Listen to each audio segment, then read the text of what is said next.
¿Reconoces este planeta? No, no es un mundo alienígena lejano. Esta pudo ser la Tierra primitiva, un mundo oceánico envuelto en una niebla naranja y habitado únicamente por microbios. Pero hace 2000 millones de años, algo se empezó a extender por la superficie terrestre, exterminando casi toda la vida que encontraba a su paso y cambiando el rostro de nuestro planeta para siempre. Esta es la historia de la extinción masiva más extraña que ha visto la Tierra, porque no fue causada por un cataclismo cósmico, como el impacto de un asteroide gigante o la explosión de una estrella cercana, sino por un solo elemento químico: el oxígeno. Sí, lo has oído bien. El gas que estás respirando ahora mismo tan tranquilo casi acaba con la vida en la Tierra. Ya, sé lo que estás pensando. El oxígeno es el elemento que mantiene a los seres vivos vivos. ¿Cómo diablos va a provocar una gran extinción? Para descubrirlo tenemos que viajar a ese mundo alienígena colorido y poblado por bacterias. Hemos retrocedido 4000 millones de años hasta el principio del Eón Arcaico. Sí, vale, esto no es una foto real de la Tierra primitiva. Es solo una impresión artística. Pero esta reconstrucción tiene una base sólida como la roca.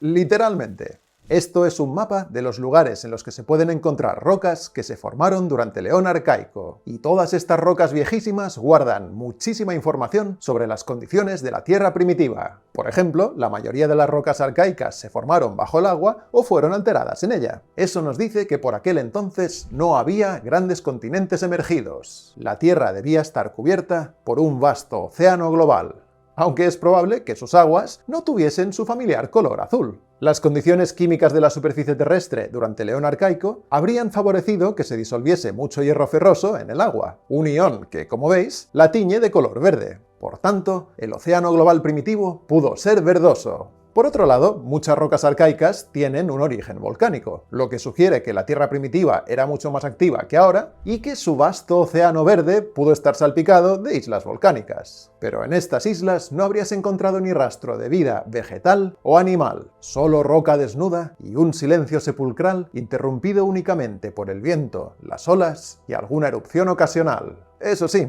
no te recomendaría viajar al Eón Arcaico para disfrutar de esta paz ancestral. El registro geológico arcaico también incluye rocas sedimentarias, es decir, rocas hechas de muchas capas de piedrecillas, arena y barro que el agua arrastró y apiló sobre el fondo marino y que luego se compactaron hasta convertirse en piedra. Estos sedimentos ancestrales son auténticas cápsulas del tiempo que han preservado los materiales que había en la superficie y el océano arcaicos. Y lo increíble es que algunos contienen granos de minerales reducidos, como la pirita.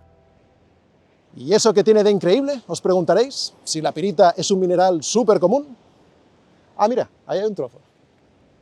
La pirita está hecha de sulfuro de hierro, una sustancia que se oxida con facilidad al contacto con el oxígeno libre del aire y del agua y se convierte en masas marrones y corroídas de óxido de hierro. Ahora bien, aunque los granos de pirita de los sedimentos arcaicos tienen signos de haber sido transportados por la superficie y, por tanto, de haber estado en contacto con el agua y el aire, están totalmente intactos. Es como si el oxígeno jamás los hubiese tocado. Y eso solo tiene una explicación. La atmósfera terrestre primigenia no contenía oxígeno libre. O sea, que la Tierra primitiva te habría dejado sin aliento. También literalmente. Pero las peculiaridades de la atmósfera arcaica no acaban ahí. Los modelos estelares predicen que el Sol era un 30% menos luminoso que ahora durante el Eón Arcaico. Con tan poca energía solar, lo esperable es que la Tierra primitiva fuese una bola de hielo muerta. Pero como hemos visto, todo apunta a que estaba cubierta por un gran océano de agua líquida. Esto solo es posible si la atmósfera arcaica retenía mucho más calor que la actual, seguramente porque tenía una concentración considerable de metano, un gas de efecto invernadero muy potente, y la interacción entre el metano y la luz ultravioleta del Sol habría generado un amplio abanico de compuestos orgánicos anaranjados, envolviendo la Tierra arcaica en una neblina de color sepia, igual que la que hoy en día cubre Titán, la luna de Saturno. Y en este mundo volcánico cubierto de un océano verde, con el cielo naranja y un aire irrespirable, surgieron nuestros antepasados más lejanos, las primeras formas de vida terrícolas. Ahora bien, si viajases al Eón Arcaico, no encontrarías grandes criaturas majestuosas nadando en sus océanos, porque toda la vida arcaica era microscópica. De hecho, lo más majestuoso que hubieses visto en esta época hubiese sido alguna roca mojada cubierta de una capa resbaladiza de bacterias. Sin embargo, esta vida primitiva y diminuta era súper variada. Entre las rocas arcaicas hay algunas que se formaron alrededor de antiguas chimeneas hidrotermales submarinas, y en algunas de ellas se han identificado restos fósiles de bacterias que probablemente se alimentaban de gases volcánicos. Otras rocas primitivas conservan las huellas químicas de bacterias que comían compuestos de azufre y emitían gases sulfurosos apestosos. Otro motivo más para no respirar el aire arcaico. Y además, las evidencias químicas fósiles sugieren que algunas bacterias arcaicas también habían aprendido a fabricar su propio alimento con ayuda de la luz solar, aunque es probable que usasen versiones rudimentarias de la fotosíntesis basadas en sustancias como el retinal, un pigmento de color lila. Y eso plantea una posibilidad muy curiosa. Estas bacterias fotosintéticas lilas podrían haber teñido parte de los mares arcaicos de violeta, por si la Tierra primitiva no parecía ya lo bastante extraterrestre. ¿Y sabes qué es lo más increíble? Que la Tierra seguiría siendo así si no fuese por el oxígeno. Pero, ¿quién soltó a este monstruo químico que transformó el planeta para siempre? Los culpables son quienes construyeron esto. Estos son estromatolitos, unas rocas que crecen en aguas poco profundas. ¿Sí? Estas rocas crecen, o mejor dicho, son construidas lentamente y capa por los mantos microbianos, colonias de muchos tipos de bacterias que atrapan granos de sedimento y los cementan unos con otros. Aunque los estromatolitos escasean hoy en día, sabemos que abundaban en la Tierra primitiva porque están muy presentes en las rocas arcaicas. Y aquí tienes un ejemplo. Esta piedra laminada es un trozo de estromatolito proveniente de Streley Pool, en Australia, una formación rocosa datada de hace 3.400 millones de años. En otras palabras, esta roca es obra de una de las formas de vida más antiguas del planeta. Y los diminutos constructores de estas estructuras son nuestros protagonistas, porque hace unos 3.000 millones de años, entre los mantos microbianos aparecieron un nuevo tipo de microorganismos que cambiarían el rumbo de la historia: las cianobacterias. ¿No te suena el nombre? No pasa nada. ¿Sabes esas capas verdosas que a veces aparecen en el agua estancada? Pues a menudo son colonias de cianobacterias. Las cianobacterias encontraron una nueva forma de hacer la fotosíntesis. Usando un pigmento verde, la clorofila, eran capaces de obtener glucosa a partir de luz solar, agua y dióxido de carbono, tres recursos que eran omnipresentes en la Tierra arcaica. Y eso les permitió extenderse por todo el mundo. Sin embargo, el éxito de las cianobacterias supuso la ruina para el resto de la vida primitiva. Durante la fotosíntesis, las cianobacterias usan la energía de la luz solar y electrones para convertir el dióxido de carbono en glucosa. ¿Y cómo consiguen estos electrones? Rompiendo moléculas de agua, un proceso que libera oxígeno. En otras palabras, a medida que las cianobacterias proliferaban y se extendían por la Tierra primitiva, iban liberando grandes cantidades de oxígeno, uno de los elementos más chungos conocidos. Vale, sí, sé que resulta raro pensar en el oxígeno que nos mantiene vivos como algo chungo, pero es que el oxígeno solo nos parece benévolo porque estamos adaptados a él. En realidad, es uno de los elementos más diabólicos de la tabla periódica. ¿O te piensas que está al lado del cloro y el flúor por casualidad? Os propongo un acertijo. ¿Qué tienen en común un trozo de hierro oxidado, media manzana pocha y una llama? Esa no, las otras llamas.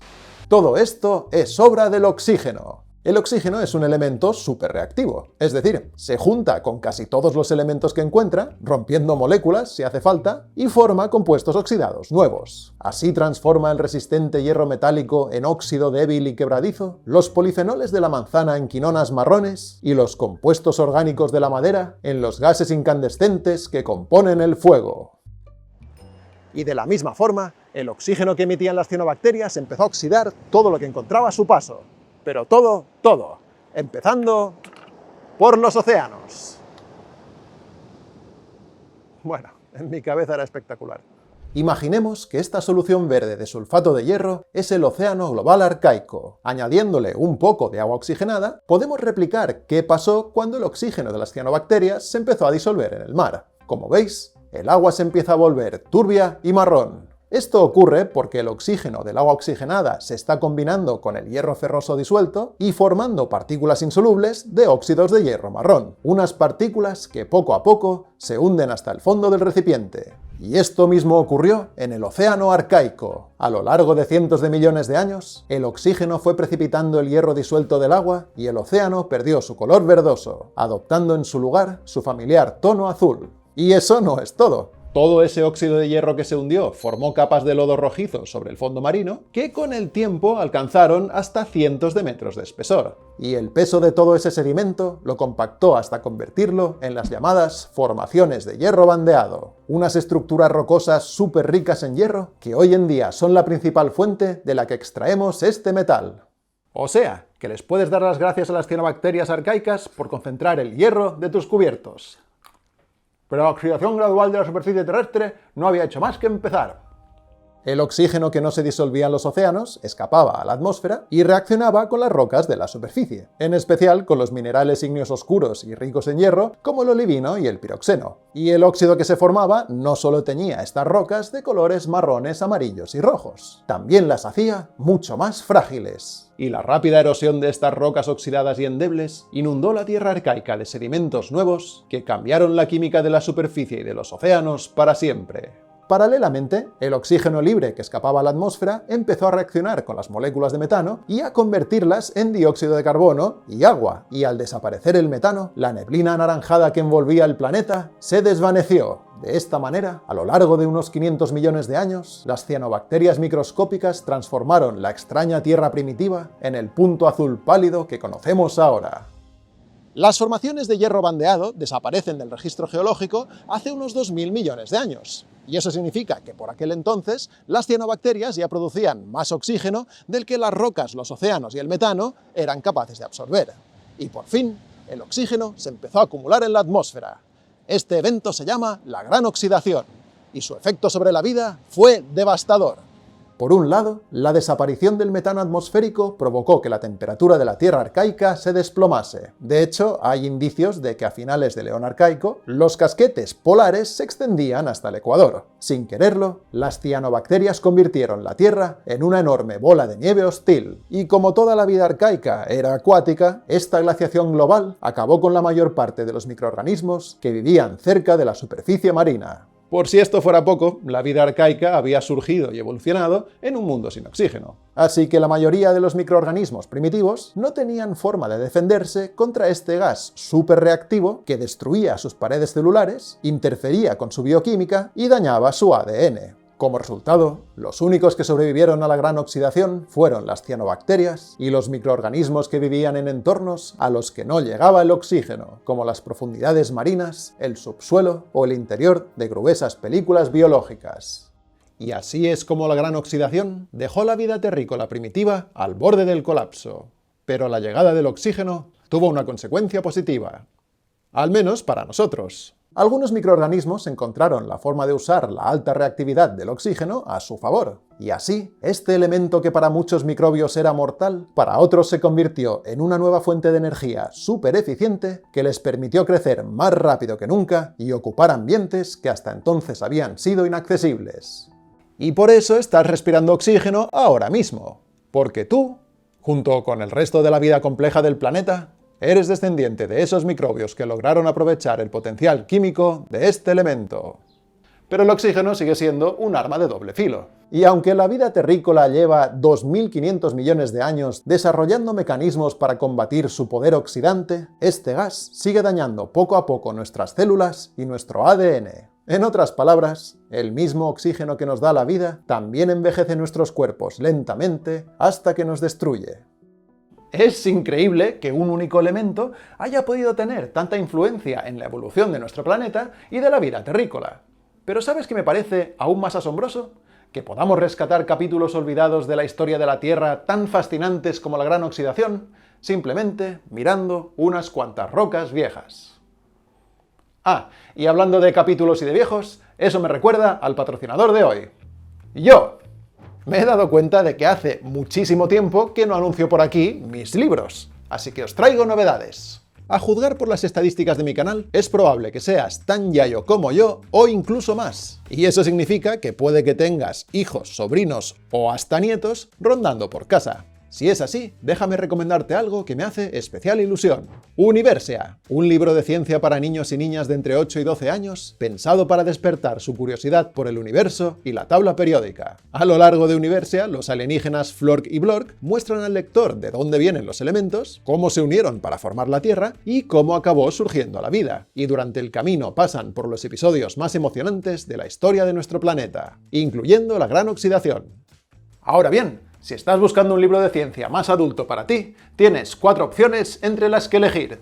En El universo en una taza de café encontrarás la historia de la astronomía contada con un tono desenfadado, además de una edición especial por el 10º aniversario del libro. Luego tienes Las 4 fuerzas que rigen el universo, un repaso más serio por la historia de la física, respuestas sorprendentes a preguntas cotidianas, que es ciencia general para curiosos empedernidos, y por último, Guía para sobrevivir en el espacio, para los amantes de la química, la geología y la astronomía, más cafeteros. Si os ha llamado la atención alguno de mis libros, los podéis conseguir en librerías o en los enlaces de Amazon que os dejo en la descripción del vídeo. ¡Hasta la próxima!